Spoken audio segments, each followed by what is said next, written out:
মুক্ত আড্ডার আরও একটা পর্বে আপনাদেরকে স্বাগতম। আজকে আমাদের সাথে অতিথি হিসেবে আছেন আমাদের চট্টগ্রাম বিশ্ববিদ্যালয়ের ইসলামের ইতিহাস ও সংস্কৃতি বিভাগের আইয়ুর রহমান তৌফিক, এবং আমাদের সাথে আরও আছেন যোগাযোগ ও সাংবাদিকতা বিভাগের মোহাম্মদ ফরিদ আলী। আমরা আজকে দুজন অতিথিকে পেয়েছি, তাদের সাথে আমরা কথা বলবো। প্রথমে আমরা যে বিষয়টাতে আসতে চাই, আমরা হচ্ছে চব্বিশের গণঅভ্যুত্থান সম্পর্কে আসতে চাই আর কি। আমাদের দুইজন অতিথি তারা চব্বিশে গণঅভ্যুত্থানে একদম মাঠ থেকে তারা হচ্ছে গণঅভ্যুত্থানে অংশ নেয় এবং নানান বিচিত্র অভিজ্ঞতার সম্মুখীন হয়। তো আমি প্রথমে যেতে চাই আইয়ুর রহমান তৌফিকের কাছে। সে চব্বিশে গণঅভ্যুত্থানে একদম 5 আগস্ট পর্যন্ত একদম মাঠের সৈনিক হিসেবে সে ভূমিকা রাখে। তার কাছে আমরা জানতে চাইব এই আন্দোলনের সময়টাতে তার অনুভূতি কি ছিল, তার সবচেয়ে অনুপ্রেরণার জায়গাটা কোনটা ছিল, আর হচ্ছে আন্দোলনের কোনো সময়ে তার এরকম কোনো অনুভূতি আসছিল কিনা যে আমরা যা করতেছি এটা আসলে কোনো কাজে দিবে না, বা এই আমাদের আন্দোলনটা ব্যর্থ হতে চলেছে।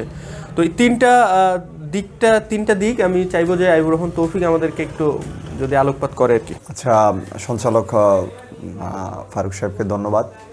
তো আমাকে যেই প্রশ্ন রাখা হয়েছিল যে চব্বিশের গণ অভ্যুত্থানের শুরু, প্রেক্ষাপট এবং আমার অভিজ্ঞতা, কখনো কি মনে হয়েছিল কিনা যে এই অভ্যুত্থান ব্যর্থ হবে এবং তার পরবর্তী সময়ে আমরা যেই বিজয়টা অর্জন করেছি।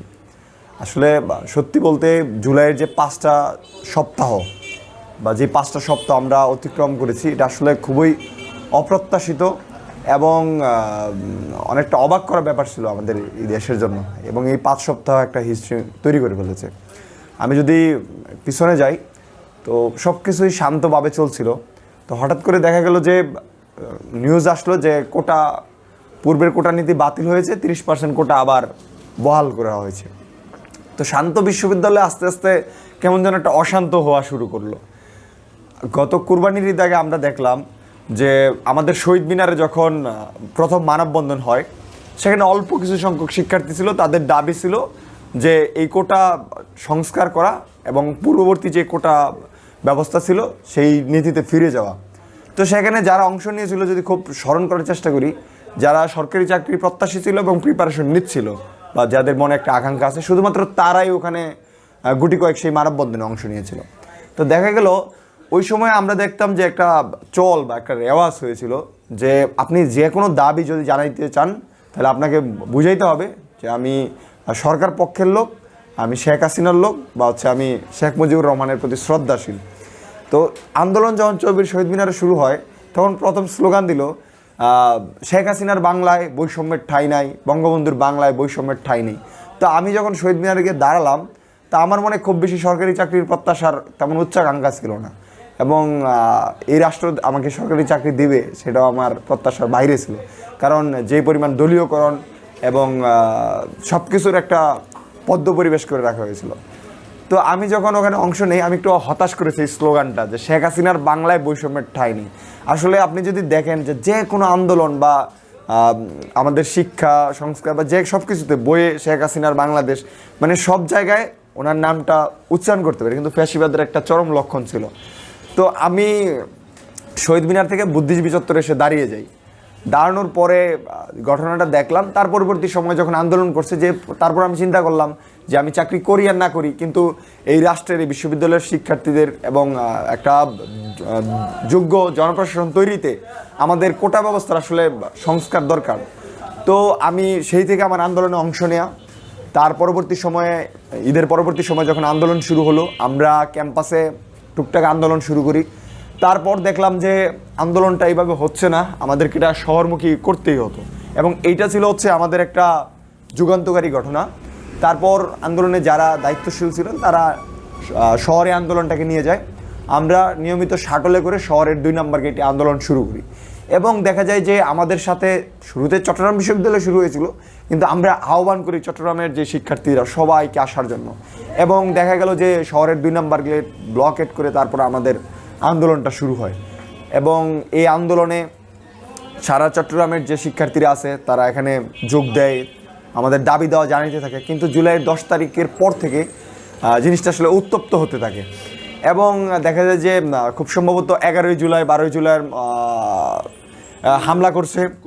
হ্যাঁ, তার পরবর্তী থেকে যখন আমাদের উপর যে কোনো জায়গায়, এটা চট্টগ্রামে না, অন্য একটা অঞ্চলে আঘাত করলে কিন্তু আমাদের উপরই আঘাতটা করছে, তারাও কিন্তু আমাদের মতো এক সম দাবি নিয়ে এসেছিল।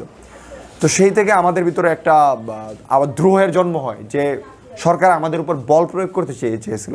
কারণ এখানে যারা আন্দোলন করছে তারা কেউ রাজনৈতিক জনগোষ্ঠী না বা রাজনৈতিক দলের অংশ না, যে সরকার যেভাবে বিএনপিকে, জামাতকে, হেফাজতকে দমন করছে, মানে সেই প্রক্রিয়ায় আবার মানে কোটা আন্দোলনকারী যারা আছে শিক্ষার্থীরা, তাদেরকে দমন করার চেষ্টা করছে। আর এখানে বিপুল সংখ্যক যারা নামদারি ছাত্রলীগের নেতাকর্মীরাও ছিল, যে বিশ্ববিদ্যালয়ে হলে থাকলে তো সবাই ছাত্রলীগ। আসলে ওইটা এরকম একটা সময় গেছিলো, বিশ্ববিদ্যালয়ে ভর্তি হওয়ার পরে 70% শিক্ষার্থীর ছাত্রলীগ পরিচয় দিতে হইতো। তো দেখা যায় যে সবারই তো চাকরি দরকার দিন শেষে, তো সেই জন্য সবাই নেমেছিল এবং সবাই আসলে তাদের ভিতরে দ্রোহটা জাগ্রত হচ্ছিল যে এই সরকার আমাদেরকে ধোঁকা দিচ্ছে, সরকারের সেবা দাস, দল দাস হয়ে যাচ্ছিলাম। চেষ্টা করছি তাদের পক্ষে কথা বলার, তারপরও হচ্ছে না। আমার ছাত্রলীগ পরিচয়, আমাকে চাকরি দেওয়া হবে না, আমাকে মুক্তিযোদ্ধা ছাত্রলীগ হতে হবে। তো এই জিনিসটা হচ্ছে সবার ভিতরে আরও বেশি নাড়া দিয়েছে। তখন যখন হামলা করে চট্টগ্রামে, হামলা করার পরে প্রথম দিন আমরা যে রাফির ছবিটা দেখতে পাই দুহাত প্রশস্ত করে, তারপরের দিন যখন আমরা আন্দোলনে যাই, ওই দিন কিন্তু চট্টগ্রামের স্মরণকালের একটা বিশাল জমায়েত হয়েছিল এবং সেই জনসমুদ্রে আমি নিজেও একটা অংশ ছিলাম। তো সেই আন্দোলনে একটা গোপন বিষয় হচ্ছে যে আগের দিন যেহেতু হামলা করছে, পরের দিন আমাদেরকে হামলা করতে পারে। আমরা কি করলাম, আমাদের যে এই ব্যাগগুলো আছে, স্কুল ব্যাগ, ব্যাগের ভিতরে 16 স্টেশন থেকে পাথর নেই, এবং দেখে মনে হয় যে আসলে স্কুল ব্যাগ, কিন্তু ব্যাগের ভর্তি পাথর ছিল। এটা হচ্ছে প্রতিরক্ষামূলক আক্রমণ না, যদি তারা আমাদের উপর টিয়ার শেল ছুড়ে আমরা যেন ন্যূনতম প্রতিরোধটা করতে পারি। তো এই ধরনের অনেক প্ল্যান নিয়ে আগাইতে হয়েছে। আসলে তখনও আমরা আসলে চিন্তা করি না এইভাবে যে সরকারের পতন হবে, কারণ সরকার এমনভাবে সব কিছু কবজা করে নিয়েছিল, সব পুলিশ প্রশাসন। তো চাইলেই যে এত বিশাল দানবের পতন এত দ্রুত সম্ভব, আসলে এটা অবাক করা ব্যাপার ছিল। তারপরে পরবর্তী যেই ঘটনাগুলো আপনারা তো জানেন, 16 জুলাই এখানে হামলা হয়েছিল, চট্টগ্রাম বিশ্ববিদ্যালয়ে মাথা ফাটিয়ে প্রথম রক্তপাতের সূচনা করা হয়। তারপর এই ক্যাম্পাস থেকে আমাদেরকে তাড়িয়ে দেওয়া হয়। তো যদিও আমি ক্যাম্পাস থেকে পালাইনি, ক্যাম্পাসেই ছিলাম, তবে অনেকটা লুকিয়ে থাকতে হয়েছে। তো বেশিরভাগ শিক্ষার্থী প্রাণের বা জীবনের ভয়ে তারা ম্যাচগুলোতে এসে অভিযান চালিয়েছে। তো এগুলো জুলাইয়ের একটা লম্বা হিস্ট্রি। তার পরবর্তী সময়ে 19 জুলাই যখন সরকার কারফিউ ঘোষণা করে, তখন একটা জিনিস ভালো লেগেছিলো এটা ভেবে যে সরকার তার রাজনৈতিক যে ক্যাপিটাল সবগুলো কিন্তু খরচ করে ফেলতেছিল একেবারে। দেখা যায় তার ছাত্রলীগ, তার পুলিশ, একদম যেগুলো আছে সব খরচ করতেছিল। তো 19 জুলাই যেই ঘটনাটা করে সারা দেশে, এবং পরবর্তীতে হেলিকপ্টার থেকে গুলি, ঢাকার প্রাইভেট বিশ্ববিদ্যালয়গুলোতে হামলা, এগুলো আমাদের মনে প্রবল দাগ কাটে এবং মনে হয় যে না, আর আমরা কোটা চাই না। আমরা এই যে আবু সাইদ, চট্টগ্রামে ওয়াসিম, তরুয়া সহ যারা শ্রমজীবী মানুষ প্রাণ দিয়েছেন, তাদের রক্তের বদলা নিতে হবে। আমাদের কোটা লাগবে না, কিন্তু যেই স্বৈরাচার, যেই খুনি এই রক্ত জড়িয়েছে এই কোটার জন্য, তাদের রক্তের বদলাটা নেওয়ার মূল লক্ষ্য নিয়ে আসলে মাঠে ছিলাম। তো 19 তারিখে যখন আমরা চট্টগ্রামে আন্দরকিল্লা শাহী মসজিদ থেকে মিছিল নিয়ে বের হই, তখন গায়েবানা জানা যায় এবং মিছিল হয়। তো ওইটা ছিল একটা ছিলের মতো, একেবারে সবার হাতে লাঠি, রাস্তা বাস ব্লক করা, মানে প্রতিরোধমূলক। তো সেই চট্টগ্রাম যে একটা বিদ্রোহের কেন্দ্রভূমি, আগে এখানে প্রীতিলতা, সূর্য সেন কিংবা অন্যান্য যারা এই অঞ্চলে যুদ্ধ করেছেন বা ব্রিটিশ বিরোধী বা অন্যান্য নিপীড়নের বিরুদ্ধে যুদ্ধ করেছেন, তারা একটা বড় প্রেরণা হয়ে গেছিলো ওই লাঠি বাস ওই দিন আমার দেখে। এবং যাচ্ছিলাম কোথা দিয়ে, সেই আন্দরকিল্লার পরে চট্টগ্রামের যে বা জেলখানা বা ওই অঞ্চলটা কিন্তু পুরোটা একটা হিস্ট্রি সমৃদ্ধ এবং ব্রিটিশ বিরোধী আন্দোলন বা অন্যান্য আন্দোলনেরও একটা কেন্দ্রস্থল ছিল।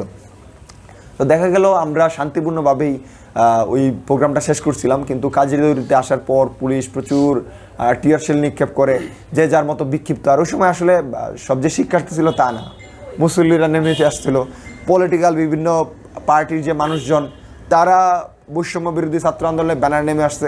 মূল কথা হচ্ছে এই সরকারের একেবারেই দলদাস ব্যতীত সব ধরনের মানুষ তারা মাঠে নেমে এসেছিল, এবং যারা ভয় পেত তারাও মনে করলো যে আমার ভাইরা যেহেতু মারা গেছে, আমার সন্তানরা যেহেতু মারা গেছে, তা আসলে আর চুপ করে থাকার সময় নেই। ওইটাই মনে হয় যে আমার শেখ হাসিনার জন্য সবচেয়ে চরম ভুল ছিল। আসলে এই আন্দোলনটা মনে হয় যে পুরাটা শেখ হাসিনার ভুলেই সে চলে গেছে। তার যে মুখের লাগামহীনতা, তার মুখ দিয়ে যে বিষ ঝরে, সেই বিষাক্ত মুখের কারণেই তার পতনটা আরও বেশি ত্বরান্বিত হয়েছিল। এবং আরেকটা প্রশ্ন আপনি করেছিলেন যে কখনো মনে হয়েছিল কিনা যে আন্দোলনটা ব্যর্থ হবে।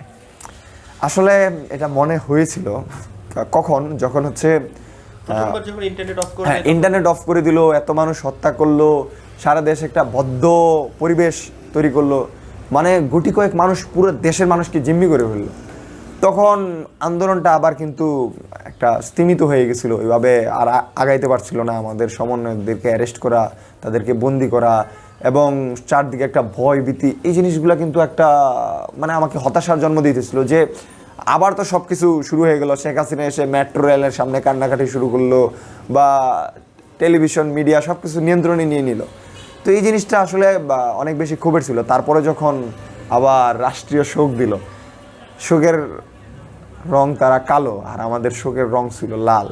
তো এই যে সোশ্যাল মিডিয়াতে একটা বিশাল বিপ্লব ঘটে গেল রাষ্ট্রীয় শোকের বিরুদ্ধে, কেউ রাষ্ট্রীয় শোক পালন করলো না।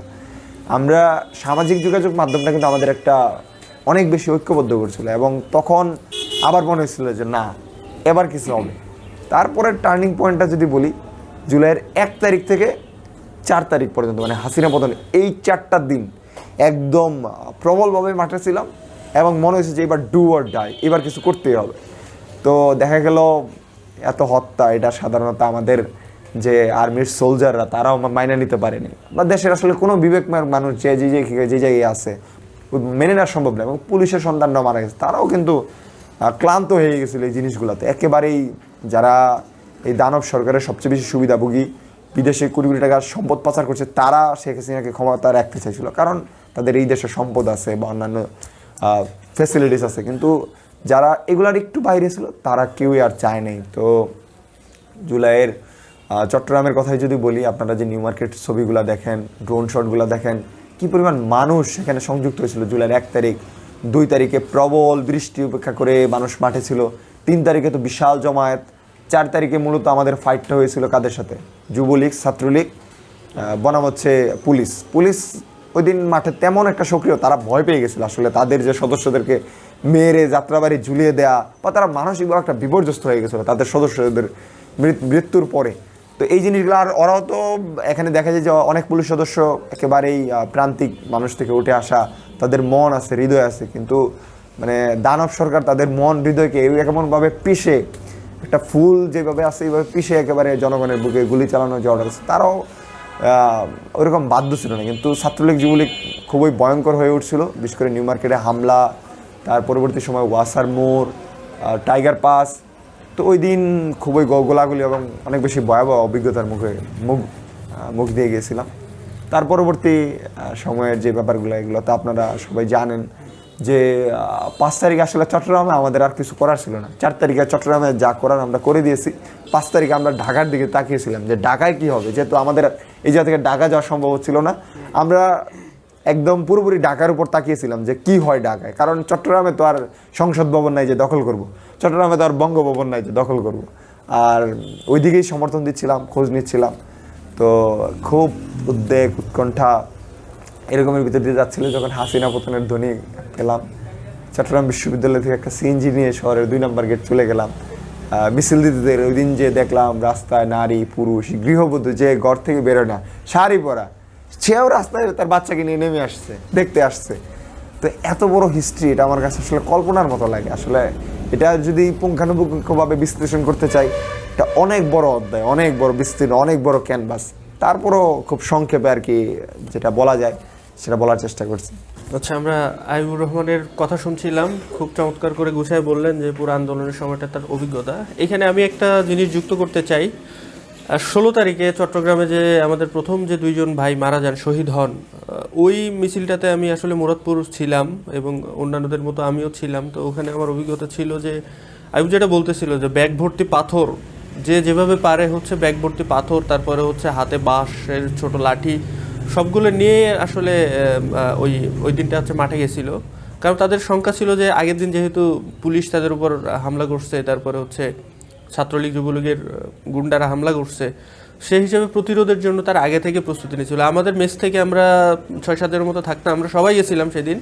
এবং সবাই ব্যাগ নিয়ে গেছিল আর হচ্ছে হাতে হচ্ছে লাঠি পাথর এইগুলা যার যার মতো করে নিয়ে গেছিল।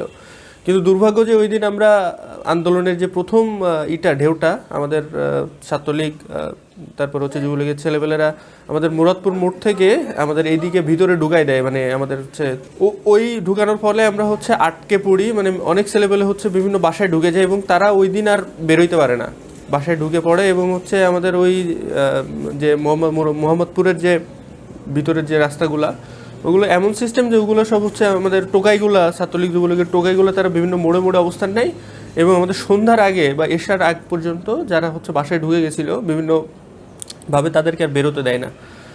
তো এটা একটা দিক ছিল যেটা আমি আসলে ওই এর মধ্যে ছিলাম, দেখছিলাম আর কি ওই দিন একদম সরাসরি মাঠ থেকে। তো এবার আমি এই পর্যায়ে আমি যেতে চাই ফরিদ আলীর কাছে, সেও আন্দোলনে সক্রিয়ভাবে অংশগ্রহণ করছিল। আমরা দুইজন এমনকি আমরা দুইজন একসাথে বিভিন্ন দিন আন্দোলনে যোগ দিছি, আলাদা আলাদাভাবে একসাথে হয়ে। তো তার অভিজ্ঞতা জানতে চাইবো। ধন্যবাদ ফারুক, এরকম একটা সুন্দর আয়োজন করার জন্য। জুলাই জন অভ্যুত্থান, বর্তমান যেই নামটা গণ অভ্যুত্থান বা অনেকেই বলেন বিপ্লব, তো এই যে দীর্ঘ একটা জার্নি, এটা অভ্যুত্থানের রূপ নেওয়া, এই জার্নিটা একাধারে বিদ্রোহের, দেশের আশা আকাঙ্ক্ষার সব বিষয়গুলো আসলে মিক্সড ছিল সেখানে। যদি আমরা দেখলাম যে কুরবানি ঈদের আগে শেখ হাসিনা সরকার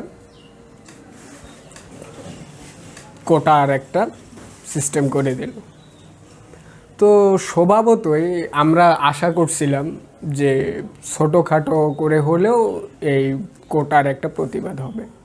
এটা খুব স্বাভাবিক, কারণ 18 সালেও এইটা হয়েছিল যে কোটা ওই অবস্থায় স্তীমিত না রেখে এনারা যদি আরও কমায় বা বাড়ায়, এই ক্ষেত্রে একটা ছোটোখাটো আন্দোলন প্রতিবাদ হবে।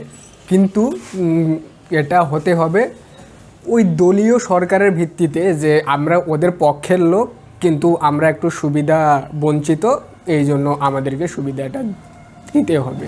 শেখ হাসিনার ধারণাটা ছিল এমন যে এখানে কোনো বিপরীত, আমার স্রোতের বিপরীতে কেউ কথা বলতে পারবে না, প্রতিবাদ করতে পারবে কিন্তু আমার দলের হোক হইতে হবে বা আমার কাছাকাছি বঙ্গবন্ধু, শেখ মুজিব, এই জিনিসগুলো হাইলাইট করে আপনি প্রতিবাদ করতে পারবেন। ওর যেই স্ট্রাকচারটা সাজানো আর কি। তো আমি যেটা ভাবলাম যে কুরবানি ঈদ আর কিছুদিন পর, তো আন্দোলনটা মেবি হইলেও কম সংখ্যকভাবে হবে, কিন্তু না, কুরবানি ঈদের পর ইউনিভার্সিটি খুললো, সবাই আসলো। আমাদের চট্টগ্রাম বিশ্ববিদ্যালয়ের শহীদ মিনার থেকে প্রথমে খুব ছোট ছোট করে একটা মিছিল টিছিল হইতো কাটা পাহাড় রোডে এদিকে। তো হ্যাঁ, আমরা ওখানে তখন ছিলাম, আপনিও ছিলেন, আমিও ছিলাম, আমরাও আসতাম আর কি, যে এইটা তো আমাদেরও এক প্রকার অধিকার। অবশ্যই। তো এই আন্দোলন তখন পর্যন্ত রাজনৈতিক আন্দোলনে রূপ নেয়নি, কারণ আমাদের রাজনৈতিক যে সচেতন মহলগুলো আছে, শেখ হাসিনার যে দুঃশাসন, দুর্নীতি, এই যে এর যে সীমাহীন একটা কমিউনাল সিস্টেম, এর বিরুদ্ধে যারা আছে ওরা ভাবতো 18 মতো করে যে যেহেতু বঙ্গবন্ধু শেখ হাসিনা ঠাই নাই এসে, তাইলে তো এরা তো এদেরই লোক, তো আমরা এই আন্দোলনে যুক্ত হব না। কিন্তু চলতে থাকলো, এইটা ধীরে ধীরে শহরের দিকে শিফট করলো। শিফট করার পর তখনও রাজনৈতিক আন্দোলনে রূপ নেয়নি। রূপ নিল তখন যখন ওয়াসিম এবং ওই দিন যেই শ্রমিক ছিল, নামটা হ্যাঁ খেয়াল নেই, যখনই তারা মারা গেল, এটা আকস্মিকভাবে রাজনৈতিক আন্দোলনের রূপ নিয়ে ফেললো। প্রতিটা সচেতন মহল, নাগরিক, প্রায় যে আমাদের যে রাজনৈতিক ব্যক্তিবর্গরা আছে, হঠাৎ করে এখানে এসে ইনক্লুড হয়ে গেল, শুরু হয়ে গেল রাজনৈতিক আন্দোলনের রূপ। তো এই জায়গাটাতে যে আমার একটা অভিজ্ঞতা আছে, যে আমি কিন্তু, আপনি জানেন আমরা কিন্তু প্রথম থেকে এই আন্দোলনের সাথে যুক্ত ছিলাম, যে এটা একটা ফ্যাসিবাদী রূপ, কেন আপনি কোটাটা এইরকম একটা পর্যায়ে নিয়ে আসবেন, আমাদের সবাইরে অধিকার সংকুচিত করার আপনার অধিকার নাই। তো আমরা তো থাকলাম, থাকার পর 18 তারিখ যেই আন্দোলনটা হইল, 16 তারিখ ওয়াসিম ভাই মারা যাওয়ার পর এইটা এমনভাবে একটা দাগ কাটলো মনে বা আমার মধ্যে। আমি রুমে, আমি তখন এদিকে থাকতাম, ভাবতাম যে এটা আমার জন্য জীবন এবং মৃত্যুর খেলা, কারণ এনার শাসনে মানুষ অতিষ্ঠ। আমরা প্রথমত ভাবি নেই যে এটা আসলে আমরা শেখ হাসিনার পতনের দিকে নিয়ে যাব বিষয়টা, বাট ওটা ওনার ভুলের জন্যই উনি এমনভাবে সিস্টেমটাকে আগায় নিয়েছেন। তো আমাদের মনের মধ্যে সঞ্চার হয়ে গেছে, না শেখ হাসিনার এখন আমরা পতন চাই। এই যে সার্বিক বিষয়গুলো আমার হাতে 18 তারিখে আমি যখন যাই, আপনিও আমার সাথে ছিলেন, আমি পেস্ট নিছিলাম, গ্যাস লাইট নিছিলাম, গামছা নিছিলাম। এটা একটা আমার মনের মধ্যে থেকে, হ্যাঁ, যে নাই মানে এই ফ্যাসিস্টের বিরুদ্ধে আমাদেরকে দাঁড়াইতে হবে। তখন যে একটা মৃত্যু ভয় যে থাকে, কাজ করে, কোনো কিছুই নাই আমার মধ্যে। এই কত মানুষ মারা যায়, আমি মারা গেলাম, সমস্যা নেই। তো এই আন্দোলনটা ধীরে ধীরে ধীরে ধীরে একজন অরাজনৈতিক ব্যক্তিকে রাজনৈতিকের দিকে ঠেলে দেয়। যে বৈষম্য বিরোধী আন্দোলন করছিল, ম্যাক্সিমামে রাজনৈতিক না, কিন্তু এরা রাজনৈতিক হয়ে উঠছে। অনেকেই রাজনৈতিক কর্মী ছিল, হ্যাঁ, অনেকেই কর্মী ছিল, অভিলাষ ছিল না, হ্যাঁ, যে ওই রকমভাবে অভিলাষ ছিল না যে আমরা যে কোটা আন্দোলনটা করতেছি এইটা আপনাদের রাজনৈতিক আন্দোলন, শেখ হাসিনার পতনের আন্দোলন, এইটা কখনো ছিল না, কিন্তু এটা হয়ে গেল। তারপরে একটা সময় আপনি একটা প্রশ্ন করলেন যে আন্দোলন কি কখনো কি ব্যর্থ হওয়ার মতো চান্স ছিল কিনা। হ্যাঁ, এটা আমাকে একবার ভাবাইতো। 19 তারিখের দিকে, 18 তারিখ ওয়াসিম খুন হওয়ার পর 19 তারিখের দিকে বোধহয় নেট টেট সব অফ করে দেয়। দেখা যাচ্ছে ঢাকায়ও আন্দোলন স্তীমিত, রংপুর, রাজশাহী এই অঞ্চলগুলোতে স্তীমিত, চট্টগ্রামে স্তীমিত। আমাদেরকে কিন্তু ইউনিভার্সিটির হল অফ করে দেয়, সবাইকে বাধ্যতামূলক বা এই যে আমার ক্যাম্পাস ত্যাগ করে নির্দেশনা দেয়। ইভেন কটেজগুলোতে গিয়ে তাফাল হারে, মানে আপনার যেভাবে মানে এটা একটা বিভৎস আমার চোখের কাছে। মানে আমি যদি মুক্তিযুদ্ধকে কল্পনা করতে চাই, পাকিস্তান হানাদার বাহিনীকে যদি কল্পনা করতে চাই, আমি এইটা কল্পনা করতে পারি যে ছাত্রলীগ, যুবলীগ এমন দানব হয়ে উঠছিল ওই সময়। 1 নম্বর গেট থেকে, আমি 1 নম্বরে থাকতাম, ওখানে গিয়ে কটেজগুলোতে ওরা তল্লাশি করে যে আউট। আজকের মধ্যে 2 ঘন্টার মধ্যে, বিশ্ববিদ্যালয় 1 নম্বর গেট, 1 নম্বর গেটে আজকের মধ্যে 2 ঘন্টার মধ্যে আপনাদেরকে হল খালি বা কটেজ খালি করা যায়। মানে ওরা মানে এক প্রকার প্রভু, আমাদের কিচ্ছু করার নেই। একটা শব্দ যোগ করি, বিশ্ববিদ্যালয় 1 নম্বর গেটে আমি দেখেছিলাম যে সেখানে একজন নারী ছাত্রলীগ কর্মী, ওনার নাম হচ্ছে শামীমা সীমা, উনি এই ক্যাম্পাসেরই, উনি ওনার দলবল এবং ওনার স্কুটি নিয়ে, একজন নারী নেত্রী, সে লাঠি নিয়ে বসে থাকতো 1 নম্বর গেটে। হ্যাঁ, এটা তো আমি দেখছি। এটা তো একজন নারী পুরুষদেরকে মারার জন্য লাঠি নিয়ে বসে আছে, এটাও কিন্তু চরম ফ্যাসিবাদ রূপ। মানে আমি আপনাকে না বললাম যে আমি যদি মুক্তিযুদ্ধের ওই ভয়াবহতাটাকে কল্পনা করি, তাহলে এটা আমি 24-এ ওর অনেকাংশে আমি দেখছি যে হানাদার বাহিনীদের রূপটা কেমন ছিল, ওই রূপটাই আমি কল্পনা করছি। তারপরে কি হইল, নেট অফ করে দিল, ক্যাম্পাসও তো অফ, কিন্তু আমি তো আন্দোলনে থাকবো। আমি একটা পণ করেই ফেলছি। আমি আমার ফ্রেন্ডের বাসা গেলাম শহরে, ওইখানে গিয়ে রাতটা কাটাইলাম। কিন্তু ওই রাত আরও ভয়াবহ, নিচে পুলিশ টহল দেয়, আবার বুক শুধু কাঁপে, কারণ ওর রুমে ওর রুমমেট ও কিন্তু এক্সট্রা শুধুই আমি, কিন্তু পুলিশ যদি রেড দেয় আমি কে? নিশ্চয়ই আমি আন্দোলনকারী, রাজাকার, আমাকে অ্যারেস্ট করতো। তো আমি সারা রাত অনেক ভয়ের মধ্যে ছিলাম। তারপরে মনে হইলো যে নেটের যেহেতু ভাই আর তাইলে এই আন্দোলনটা এগোচ্ছে না, আমাদের ওয়াসিম ভাই, আমাদের রংপুরের আবু সাইদ ভাই, এদের রক্তগুলো বৃথা চলে যাবে না। তারপরে দেখলাম আমাদের আশার প্রতীক হয়ে আসলো প্রাইভেট ইউনিভার্সিটি। মানে আমি কখনোই ভুলতে পারবো না, এই আন্দোলনের যদি মোড় ঘুরানোর কেউ থাকে, প্রাইভেট ইউনিভার্সিটি। এটা কোনোভাবেই মানে বাদ দেওয়া যাবে না। ওরা যদি সেদিন না দাঁড়াইতো, শেখ হাসিনা 4 দিন হেড অফ করে দিলে আমরা সাইকোলজিক্যালি স্থিমিত হয়ে চাইতাম যে আর আমাদের দ্বারা সম্ভব হবে না। ইউনিভার্সিটি অফ সবাই গ্রামে বা কয়েকজন রাজনৈতিক যারা আছে, এদের তো জনবলটা প্রয়োজন, কই পাবে এরা? পাবে না এগুলো। তারপরে ওই মুহূর্তটা আমার মনে হয়েছিল যে অভ্যুত্থান হয়তো ব্যর্থ হইতে পারে জিনিসটা, কিন্তু এটা খুব সাময়িক ছিল আমার মধ্যে। যখন দেখলাম যে প্রাইভেটরা দাঁড়ায় গেল, আমি সেদিনের কল্পনা করছি শেখ হাসিনার পতন ছাড়া এই আন্দোলন শেষ হবে না। এটা যদি 2 মাস লাগে 2 মাস, 5 মাস লাগলে 5 মাস, কিন্তু এই ছাত্র জনতা কখনোই উঠবে না মাঠ থেকে। স্যারের কথা পরিষ্কার, অত্যন্ত চমৎকারভাবে আপনি বললেন যে আপনার অভিজ্ঞতা।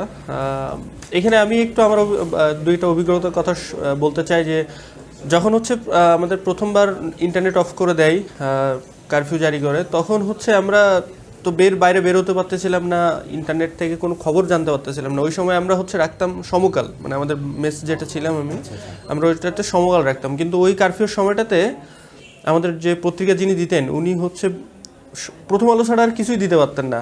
মানে কারফিউর ওই সময়টাতে উনি বলতেছেন যে মানে সব কিছু বন্ধ, শুধু প্রথম আলো ছাড়া আর কিছু আসতেছে না। তো আমরা হচ্ছে বাসায় 4-5 জন ছিলাম। আমরা সারা দিন তো আমাদের কিছু করার ছিল না। আমরা যে আশেপাশে পরিচিত মানুষদের বা একটু যারা জানে, খোঁজখবর রাখে, তাদের সাথে কথা বলা মোবাইলে, আর সারা দিনটা আমরা উদ্বিগ্ন হতাশার মধ্যে কাটাইতাম। কখন পত্রিকাটা আসবে এবং মানে কখন আমরা হচ্ছে এটা দেখবো যে কী হয়েছে, গত একদিনে দেশে কি হয়েছে, এটা আমরা শুধু ওই সময় শুধু পত্রিকার মাধ্যমে জানতে পারতাম। তো আমি ওই সময়টার কথা কল্পনা করলে মানে আমার অবাক লাগে। আমরা সারা দিনটা শুধু অপেক্ষা করতাম যে কখন 12টা 1টার দিকে পত্রিকাটা আসবে এবং আমরা গতকাল কি ঘটছে, সারা দেশে কি হয়েছে এটা জানতে পারবো।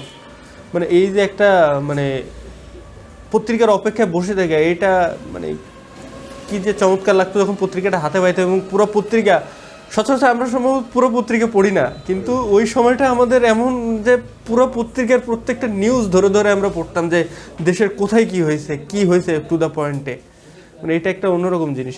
আর আপনি আরেকটা জিনিস বলতেছিলেন যে আন্দোলনে আসলে আমাদের স্ট্রেংথটা কী ছিল। আমার মনে হয় যে দেখেন, আমরা আন্দোলন শেষের পরে 5 আগস্টের পরে জানতে পারলাম যে আমাদের আন্দোলনে যারা নেতৃত্ব ছিলেন তাদের মধ্যে বাম সংগঠনের, আমার চট্টগ্রাম বিশ্ববিদ্যালয়ের কথা বললে বাম সংগঠনের ছাত্ররা ছিল, শিবিরের ছাত্ররা ছিল, ইভেন হচ্ছে ছাত্র দলের নেতাকর্মীরা ছিল সবাই। তো দেখছি সব সংগঠনের ছেলেবেলে ছিল। কিন্তু আন্দোলনের সময়টাতে আমরা এমনভাবে একটা মানে প্রতিক্রিয়া তৈরি করছি যে আমাদের আন্দোলনের কোনো নেতৃত্ব নাই, এখানে সাধারণ শিক্ষার্থীদের নেতৃত্ব। এইটা হচ্ছে আমাদের মানে ওই সময়টা আপনি খেয়াল করে দেখবেন যে শেখ হাসিনা এবং তার দলবলের লোকজন কিন্তু বলতেছিল যে এটা হচ্ছে বিএনপি জামাত শিবিরের হচ্ছে মানে আন্দোলন, এবং হচ্ছে এইটা বলে ওনারা সাধারণ জনগণকে নাকচ করে দেওয়ার একটা পায়দারা করতেছিলেন। কিন্তু আলটিমেটলি আমরা সাধারণ যারা আন্দোলন করতেছিলাম সবাই মিলে এই ডিসিশন নিয়েছিলাম যে এটা কোনো কারো একক ব্যানারে হবে না, কোনো দলীয় স্লোগান ছিল না, কোনো একক গোষ্ঠীর কোনো স্লোগান ছিল না, এটা সাধারণ মানুষের স্লোগান ছিল। এবং এইটা যে আমরা 5 আগস্ট পর্যন্ত কন্টিনিউ করতে পারছি, এটা হচ্ছে আমাদের আন্দোলনের সবচেয়ে বড় শক্তি। আর শেখ হাসিনার পতনের কারণ হিসেবে আপনারা বলতেছিলেন, তো আমার এখানে মনে হয় যে শেখ হাসিনা বিগত 10 বছর উনি যেভাবে দমন করে আসছে, উনি ভাবছিলেন যে এইবারও ওইভাবে দমন করে ফেলবো। এই যে ইগোটা ছিল ওনার মধ্যে, আত্মবিশ্বাস, আমি এটা আত্মবিশ্বাস বলি না, এটা হচ্ছে অহংকার বা ইগো, যে এটা আমি কোনোভাবে সামহাও ম্যানেজ করে ফেলবো। পুলিশ আছে, যত মানুষ মারতে হয় মেরে ফেলবো, 2000 মানুষ তো মেরে ফেললেন প্রায়, সেনাবাহিনী নামাবো, প্রয়োজনে বিজিবি নামাবো, তো আন্দোলন দমন করবো। এই যে অহংকারটা ওনার মধ্যে, এই অহংকারটা আলটিমেটলি ওনাকে খেয়ে দিল একেবারে পুরো একবারে। উনি যদি না পালাইতেন তাহলে আমরা অন্যরকম দৃশ্য দেখতাম বাংলাদেশে, কিন্তু আলটিমেটলি পালাইলেন, এবং এটা হচ্ছে ওনার এই অহংকারের কারণেই পালাইলেন বলে আমার মনে হয়। দর্শক, এই পর্যায়ে আমরা যে বিষয়টা নিয়ে কথা বলবো সেটা হচ্ছে যে দেখেন, আমাদের 5ই আগস্টের আগে যে পলিটিক্যাল সিস্টেম ছিল, 5ই আগস্টের পরে শেখ হাসিনা শুধু নাই, কিন্তু সেই পলিটিক্যাল সিস্টেম এখনও চলতেছে এবং শুধু মানুষের পরিবর্তন হয়েছে। শেখ হাসিনার পরিবর্তে আমাদের বিভিন্ন রকম মানুষ আসছে।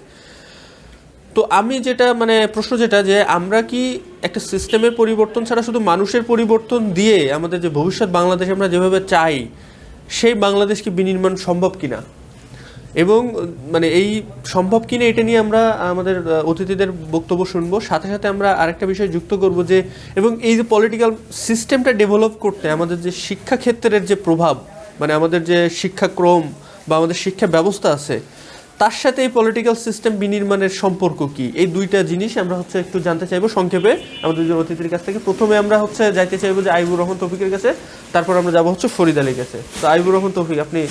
আচ্ছা, আপনি বলছিলেন যে সিস্টেমের পরিবর্তন হয় নাই, কিন্তু হচ্ছে মানুষের পরিবর্তন হয়েছে, সেটা দিয়ে হচ্ছে কিছু সামনে করা যাবে কিনা। আসলে আমরা 5ই আগস্টের পরবর্তী সময় মানুষের অনেক ধরনের প্রতিক্রিয়া দেখছি। কেউ হতাশ বা বিভিন্ন ধরনের হতাশা ব্যক্ত করছে।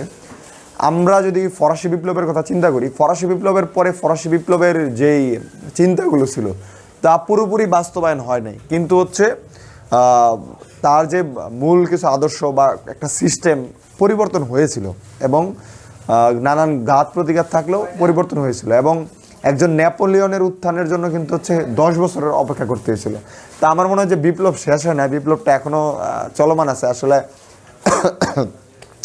যদিও বিপ্লবী সরকার আমরা গঠন করতে পারি নাই বা আমাদের অনেক ত্রুটি ছিল, কিন্তু আমরা মনে হয় এই যে 24 নিয়ে এখন আলোচনা করছি, আজকে 4 মাস 5 মাস হয়ে গেছে, এই আলোচনাটা আরও দীর্ঘদিন থাকবে। আর যতদিন টিকে থাকবে ততদিন একটা সংস্কার বা একটা সিস্টেম এই ধরনের ভিতর দিয়ে যাবে। কিন্তু আমরা অন্তর্বর্তীকালীন সরকারের মধ্যে যে বিষয়গুলো দেখতে পাচ্ছি, ওনারা বেশ কিছু কমিশন করছেন এবং সংস্কারের জন্য।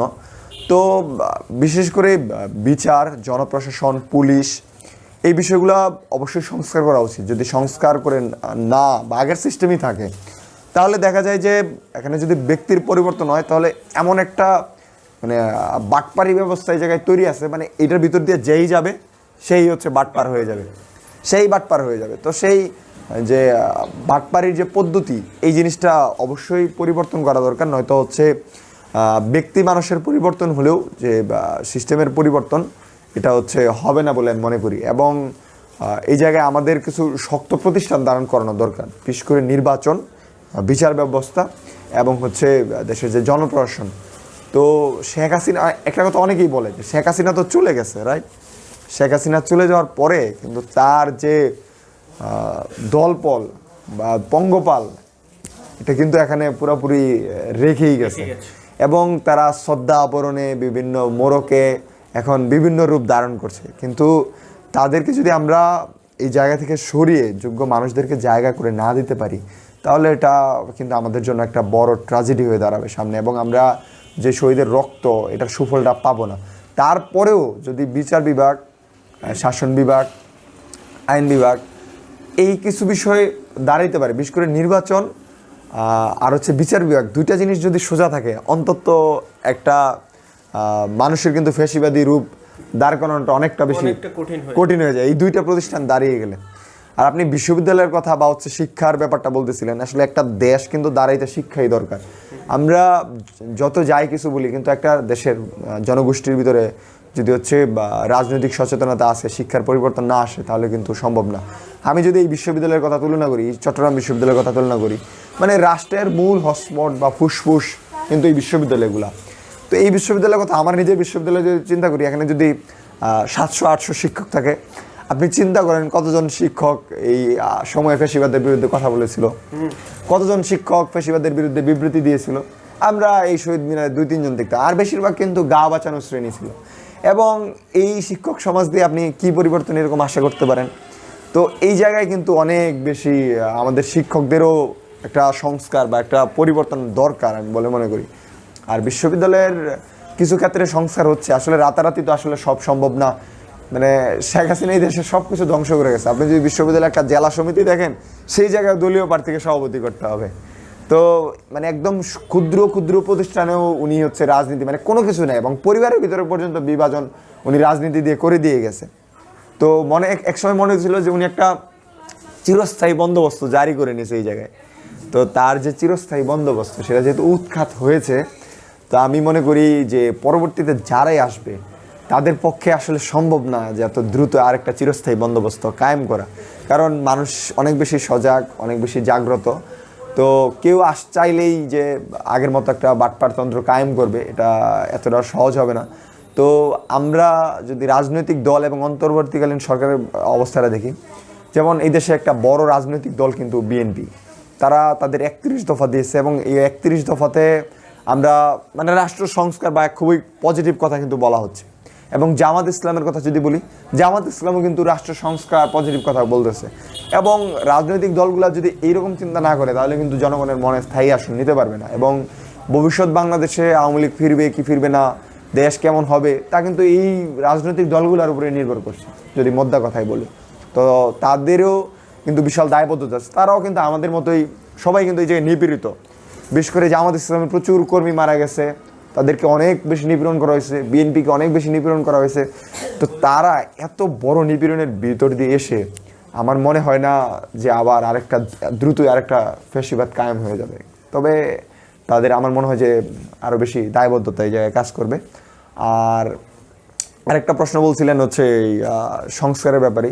তো অন্তর্বর্তীকালীন সরকারে আসলে আমরা অনেক ব্যর্থতা কিছু দেখতে পাচ্ছি। আসলে ওনারা ওইভাবে অভিজ্ঞতা ছিল না, বা চাইলেও অনেক ক্ষেত্রে পারছেন। এখানে বিভিন্ন মতের মানুষ কিন্তু আছে সরকারে, সবাই কিন্তু একটা রাজনৈতিক দলের না। দেখা যাচ্ছে এক একজন এক এক সেক্টরে দক্ষ, তাদেরকে নিয়ে আসে একটা সমন্বয়ে তৈরি করা হয়েছে। তো তাদের ক্ষেত্রে এই জায়গায় আমরা আসলে অনেক কিছু ব্যর্থতা দেখতে পাচ্ছি যে একটু হিমশিম খাচ্ছেন। তবে আমরা মনে করি ওনারা যদি হচ্ছে কিছু ক্ষেত্রে অন্তত পুলিশ, নির্বাচন এবং অন্যান্য ব্যাপারে যদি কিছুটা সংস্কার করে দিয়ে যেতে পারেন এবং একটা শক্তিশালী নির্বাচন কাঠামো বা একটা এই জিনিসগুলো তৈরি করে দিয়ে যেতে পারেন, এটা ভবিষ্যতের জন্য সেইটা আমাদের জন্য আসলে অনেক হবে। আর মূল কথা হচ্ছে সবার আগে আমি মনে করি মানুষের চিন্তাগত মানে একটা রাজনৈতিক সচেতন জনগোষ্ঠী তৈরি করা, এবং তাদের ভিতরে আমরা যে আলাপ করছি এই আলাপ কিন্তু আমরা আগে করতে পারিনি কখনো। তো এইরকম আলাপ জারি রাখা, চিন্তা করা, কে কি করছে এটা মূল্যায়ন করা, যদি আমাদের ভিতরে এই জিনিসটা সচেতন থাকে তাহলে আমাদের খুব দ্রুতই কেউ আবার অন্ধ করতে পারবে না, চেপে ধরতে পারবে না, যদি মানে কণ্ঠটা জারি থাকে আর কি। এই জিনিসটা আমি বলতে চাচ্ছি। স্যারের কথা খুবই স্পষ্ট। আমরা এবার একই প্রশ্ন স্যারের কাছে যাইতে চাইবো। আমি প্রশ্নটা আরেকবার স্মরণ করায় দিতে চাই। দেখেন, আমাদের হচ্ছে শেখ হাসিনা পালানোর আগে যে সিস্টেম ছিল, পলিটিক্যাল সিস্টেম বা দেশের সামগ্রিক যে সিস্টেম, শেখ হাসিনা পালানোর পরেও সেই একই সিস্টেম এখনও রয়ে গেছে। শুধু শেখ হাসিনার পরিবর্তে আমরা দেখছি যে ভিন্ন মানুষ আসছে। তো আমার এখান থেকে প্রশ্ন যেটা জানার ছিল সেটা হচ্ছে যে আমরা শুধু মানুষের পরিবর্তন মানে সিস্টেমের পরিবর্তন না করে শুধু মানুষের পরিবর্তন দিয়ে কি বাংলাদেশের আমরা যে সামগ্রিক পরিবর্তন চাই বা ভবিষ্যৎ বাংলাদেশ আমরা যেভাবে দেখতে চাই সেভাবে কি ভবিষ্যৎ বাংলাদেশ নির্মাণ করা সম্ভব কিনা, এবং এই যে সিস্টেমটার যে ডেভেলপমেন্ট, এই সিস্টেমটার একটা রূপ দিতে গেলে যে শিক্ষা ব্যবস্থার যে প্রভাব, এটা তো ওতপ্রোতভাবে জড়িত, শিক্ষা ব্যবস্থা এবং পলিটিক্যাল সিস্টেম। তো এটা হচ্ছে কিভাবে আপনি দেখছেন, এটা আপনার কাছ থেকে জানতে চাইবো। আপনি প্রশ্নটা করলেন যে গণ অভ্যুত্থানের পর যে শেখ হাসিনা পালানোর পর তার সিস্টেমটা রয়ে গেছে, মানুষজন শুধু চেঞ্জ হয়েছে। যে আগে কেউ দুর্নীতি দমন কমিশনের মহাসচিব ছিলেন, এখন অন্য কেউ এসে ওই জায়গাটা দখল করছে। তাইলে আমি এটাকে এরকমভাবে বিভিন্নভাবে সংজ্ঞায়িত করা যায় যে নির্বাচন কমিশন চেঞ্জ হয়েছে, বিভিন্ন রাষ্ট্রের বিভিন্ন পট পরিবর্তনে অনেক জায়গায় অনেকেই চেঞ্জ হয়েছে। তো কথা হচ্ছে মানুষ চেঞ্জ হয়েছে, কিন্তু সিস্টেম ওই যে আমরা যে বলতেছি যে একটা রাষ্ট্রের জন্য গুরুত্বপূর্ণ হচ্ছে তার আইন এবং তার সিস্টেম বা কাঠামো, যে স্ট্রাকচারটা দাঁড় করানো। তো এইখানে দুইটা জিনিস খুব গুরুত্বপূর্ণ, যে আমরা মানুষ হিসেবে কেমন এবং আমাদের কাঠামোটা, যে আমাদের আইনগুলোকে আমাদের জন্য সুটেবল কি না। সেই দিক দিয়ে আমি একটা উদ্ধৃতি করি যে রিজিম চেঞ্জ হলে, কোনো আবহাওয়া চেঞ্জ হলে অনেকেই খোলস বদলায় ফেলে, খোলসটা জাস্ট উপরে চেঞ্জ করে নেয়, সে আগের মতোই থেকে যায়, সে আগের মতোই তার কর্মকাণ্ড করার জন্য চেষ্টা করে, কোনো সময় সুযোগ পায় অথবা কোনো সময় সেই সুযোগটা পায় না।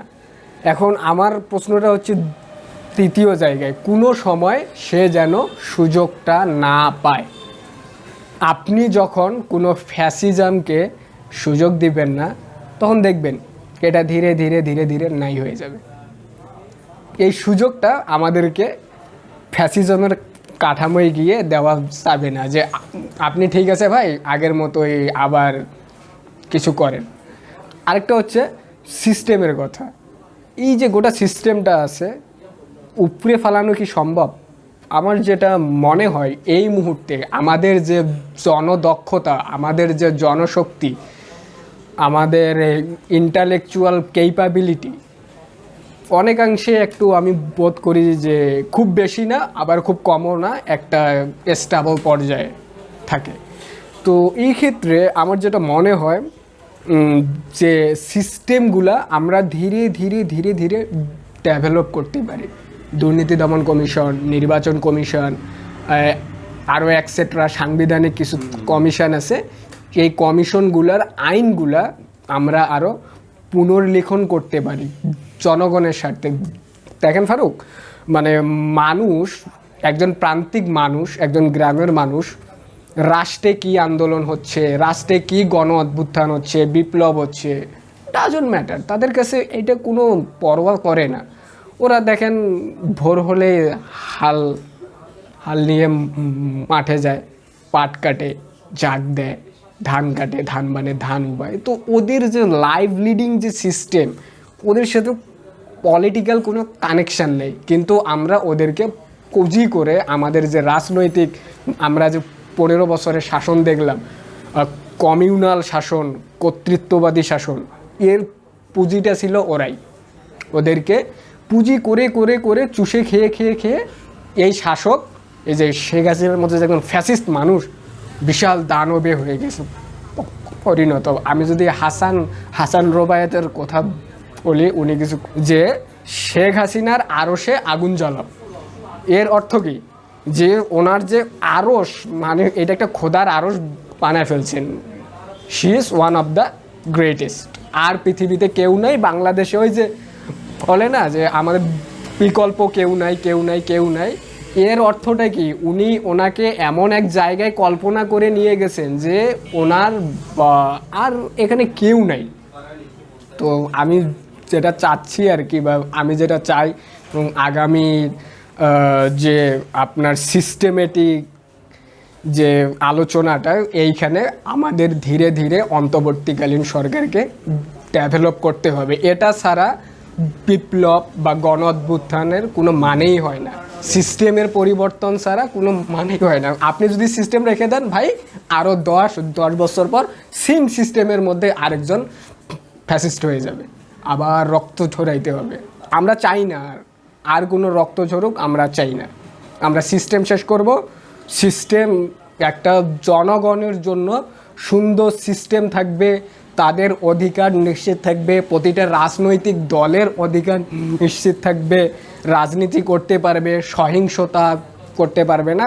আমরা এইটা অন্তর্বর্তীকালীন সরকারের কাছে আমাদের যে আহ্বান, আমরা এটাও অন্তর্বর্তীকালীন সরকারের কাছে নিশ্চিত করতে চাই। আরেকটা হচ্ছে, আপনি প্রশ্ন করলেন শিক্ষা, এডুকেশন, এটা খুবই গুরুত্বপূর্ণ একটা জাতির জন্য। মানে শিক্ষাহীন জাতি যে ডেভেলপমেন্ট যে একটা কাঠামো তৈরি করতে পারে, এটা অসম্ভব, হয় না। আপনি যদি পৃথিবীর আরও অন্যান্য সাউথ আফ্রিকার কিছু কান্ট্রি দেখেন, আফ্রিকার কিছু কান্ট্রি দেখেন, সরি, ওখানে দেখবেন যে শিক্ষা নাই। ইউরোপ গিয়ে কলোনি বানায় রাখছে বা কোনো শিক্ষা দিচ্ছে না, ওদের যে বুদ্ধিভিত্তিক বিকাশ হচ্ছে না, না হওয়ার ফলে ওরা নিজের ভালোটা বুঝতে পারতেছে না। শিক্ষায় একটা মানুষের কেন প্রয়োজন? আপনি অসুস্থ হইলে কি ওষুধ খাবেন, অসুস্থতা আসলেও কি ওষুধ খাবেন, আপনার একটা ঘর কিভাবে নির্মাণ করতে হবে, জীবনযাপনের জন্য যে স্ট্রাকচারগুলো প্রয়োজন, এইটাই আমাদেরকে শিক্ষা দেয়। তো এই জন্য এই জাতির জন্য শিক্ষা খুব গুরুত্বপূর্ণ। তো আমরা তো শিক্ষা আমাদের কাঠামোতে দেখছি। আমি যদি চিটাগাং ইউনিভার্সিটির কথাই বলি, এখানকার আমি স্টুডেন্ট, আমি যেই ডিপার্টমেন্টেই পড়ি, এখানের শিক্ষা কাঠামো দেখলে তো আমিই হতাশ। এখানের পরীক্ষার সিস্টেম, প্রশ্নের প্যাটার্ন দেখলে তো আমিই হতাশ। তাহলে এই জায়গাগুলোতে আমাদের চেঞ্জ আনতে হবে, চেঞ্জ না আনলে বিপ্লবের কোনো অর্থ হয় না। এটাই আমার কাছ থেকে সংক্ষিপ্ত। স্যারের কথা আমরা খুবই পরিষ্কার বুঝতে পারছি। তো আপনার একটা কথার সাথে আমি দ্বিমত জানাই রাখি যে সাধারণ মানুষের যে পলিটিক্যাল মানে রাজনৈতিকভাবে তারা সচেতন না বা রাজনৈতিকভাবে তাদের সাথে সম্পর্ক নেই, এটার আমি দ্বিমত জানাই। আমি মনে করি যে প্রতিটা মানুষই রাজনৈতিকভাবে সচেতন। এটা আপনার হচ্ছে বোঝার জন্য ঢাকার চোখে বা একটা কেন্দ্রের চোখে সাধারণ মানুষকে দেখলে হবে না, সাধারণ মানুষের চোখে সাধারণ মানুষকে দেখতে হবে। প্রত্যেকটা মানুষই রাজনৈতিকভাবে সচেতন, এবং এটা আপনি গ্রামের দিকে গেলে আরও দেখবেন যে আমরা এখানে যে মাত্রায় রাজনৈতিক সচেতন, সাধারণ মানুষরা এর থেকে আরও অনেক বেশি মাত্রায় রাজনৈতিক সচেতন। যাই হোক, আপনার কথা এবারে যে মানে সব মিলে আমরা বুঝতে পারছি, খুবই পরিষ্কার চমৎকার করে বলছেন। এইখানে আমি একটু বলতে চাই যে দেখেন, বাংলাদেশে যে পলিটিক্যাল সিস্টেম, মানে আমি যে সিস্টেমের পরিবর্তনের কথা বলতে চাইছি, যেটা যে আমাদের সিস্টেম অনেকগুলো, পলিটিক্যাল সিস্টেম, তারপরে রাষ্ট্রের যে প্রাতিষ্ঠানিক সিস্টেম, এর মধ্যে আমার যে স্বায়ত্তশাসিত যে প্রতিষ্ঠানগুলো আছে, নির্বাচন কমিশন, দুদক বা এই জাতীয় যে প্রতিষ্ঠানগুলো আছে, সবগুলো ইনক্লুডেড। আর আরও একটা স্ট্রাকচার যেটা আমরা বলি যে আমাদের রাজনৈতিক সংস্কৃতির ইতিহাস, ঠিক আছে, মানে রাজনৈতিক সংস্কৃতির যে সিস্টেম, এটা এই সব মিলে আমাদের সিস্টেমটা পরিবর্তন হওয়া দরকার। দেখেন, আমরা দেখি যে আমাদের শেখ হাসিনা পালাইছে, তার আগে প্রধানমন্ত্রী ছিলেন হচ্ছে খালেদা জিয়া, তার আগে আমরা দেখি এরশাদ, তার আগে হচ্ছে জিয়াউর রহমান, তার আগে শেখ মুজিব। তো এইরকম দেখি যে আমরা শুধু মানুষ বদলাই কিন্তু স্ট্রাকচার বদলাই না। আর যে আমরা ক্ষমতা আসার আগে তাকে আমরা যতই ভালো মনে করি, ক্ষমতা আসার পরে দেখি যে সে আসলেই ওই ক্ষমতাকে সে সর্বোচ্চ ব্যবহার করতেছে এবং অসৎভাবে ব্যবহার করতেছে, বা সে স্বৈরাচারী হয়ে উঠতেছে সামহাও। তো এইটা যাতে আমরা বাংলাদেশের এই 50 বছরের ইতিহাসে আমরা দেখছি যে এটা বারবার হচ্ছে, তার মানে কি আমাদের কোথাও একটা সমস্যা আছে। সমস্যাটা কোথায়? আমাদের হচ্ছে সিস্টেমের সমস্যা। তো এই সিস্টেম ডেভেলপ করতে গেলে আমাদের আগে কি করতে হবে? মানুষকে হচ্ছে মানসিকভাবে যে একটা পরিবর্তন, এটা করা দরকার, এবং মানুষকে যে সামগ্রিকভাবে পরিবর্তন করা দরকার, এইটার জন্য আমাদের শিক্ষাক্রম বা শিক্ষা ব্যবস্থার উপর ডিপেন্ড করতে হবে। দেখেন, ব্রিটিশরা আমাদের এখানে যে শিক্ষাক্রম চালু করে গেছে, যে শিক্ষা পদ্ধতি চালু করে গেছে, সেই শিক্ষা পদ্ধতি এখনও আমাদের মাঝে আছে। ব্রিটিশরা তাদের কী উদ্দেশ্যে আমাদেরকে এই যে শিক্ষা পদ্ধতির সাথে যুক্ত করছিল? তাদের এক শ্রেণীর অনুগত শ্রেণী তৈরি করা, ইংরেজি ভাষায় যারা দক্ষ হবে এবং তারা ওদের যে উপনিবেশ ওইটাকে টিকায় রাখার কাজে সাহায্য করবে। একদম মানে এইটাই হচ্ছে তারা চাইছিল। এবং আমাদের এখনও আমরা দেখি যে যারা উচ্চশিক্ষা বা বিভিন্ন শিক্ষাক্রম হয়ে এসে যারা সরকারি চাকরিতে যায়, তারা আগে তারা ব্রিটিশদেরকে সার্ভ করতো, এখন তারা সরকারকে সার্ভ করে। এটা আওয়ামী লীগ সরকার থাকলে আওয়ামী লীগ সরকারকে সার্ভ করে, বিএনপি সরকার থাকলে বিএনপি জামাত জোট থাকলে বিএনপি জামাতকে সার্ভ করে। তো এইটা পরিবর্তনের জন্য আমার মনে হয় যে আমাদের দীর্ঘমেয়াদে শিক্ষা ব্যবস্থার একটা পরিবর্তন দরকার। আমাদের মধ্যে যে ব্রিটিশ মন ঢুকে আছে, মানে আমরা যে চলনে বলনে এত অসততা, মানে আমাদের এত কি বলে কপটতা, অসততা, এইগুলো সব আমাদের এইখানে সেট হয়ে আছে ব্রিটিশ শিক্ষার এই ফলশ্রুতিতে আর কি। তো আমি এখান থেকে যেটা দেখি যে আমাদের এই ব্রিটিশ মন পরিবর্তন করতে গেলে, যে ব্রিটিশ আমাদের যে মানুষের মধ্যে যে স্বভাবত অসততা, কপটতা, এইগুলো দূর করতে গেলে, একটা সুস্থ মানুষ হিসেবে বিকাশ লাভ করতে গেলে আমাদের এই শিক্ষাক্রমকে, মানে শিক্ষা ব্যবস্থাকে পরিবর্তন করতে হবে। এটা আমরা 2-5 বছরে করতে পারবো বলে আমার মনে হয় না। আমার মনে হয় যে বাংলাদেশে দেখেন, বাংলাদেশে এখন অনেক শিক্ষা নিয়ে কাজ করতেছে অনেক। আমার মনে হয় যে সলিমুল্লাহ খানের মতো যারা আছে বাংলাদেশে, এবং প্রতিটা বিশ্ববিদ্যালয়ে এরকম 2-10 করে শিক্ষক পাওয়া যাবে যারা এটা চায় যে বাংলাদেশের একটা শিক্ষা ব্যবস্থার একটা আমূল পরিবর্তন হোক। এটা 10 বছর, 20 বছর বা 30 বছর মেয়াদে একটা দীর্ঘ পরিকল্পনার আন্ডারেও নেওয়া যেতে পারে। তো আমি চাই যে এই যে ব্রিটিশ মন আমাদের এখানে ঢুকে আছে, এটাকে পরিবর্তন করার জন্য আমাদের এখন বর্তমানে যে মানুষগুলো আছে, এই মানুষগুলোকে নিয়ে আমাদের একটা দীর্ঘমেয়াদী চিন্তা করা দরকার, এবং কিভাবে এটাকে উতরানো যায়, মানুষটাকে গড়ে তোলা যায়, এটা নিয়ে আমাদেরকে নতুন করে ভাবা দরকার। আমার মনে হয় যে এখন আমাদের যে অন্তর্বর্তীকালীন সরকার আছে, এই সরকার যদি এটা নাও করে, তাহলে এই দাবিটা আমাদের জোরালো করতে হবে যে আমাদের শিক্ষা ব্যবস্থার যে আমূল পরিবর্তন করা দরকার, এবং সেটা আমাদের মতো করে হতে হবে। আমরা ব্রিটিশদের মতো করে বা ইন্ডিয়ানদের মতো করে বা জাপানিজদের মতো করে না, এটা জাস্ট আমাদের বাংলাদেশ ভূখণ্ডের মানুষের মতো করে হইতে হবে।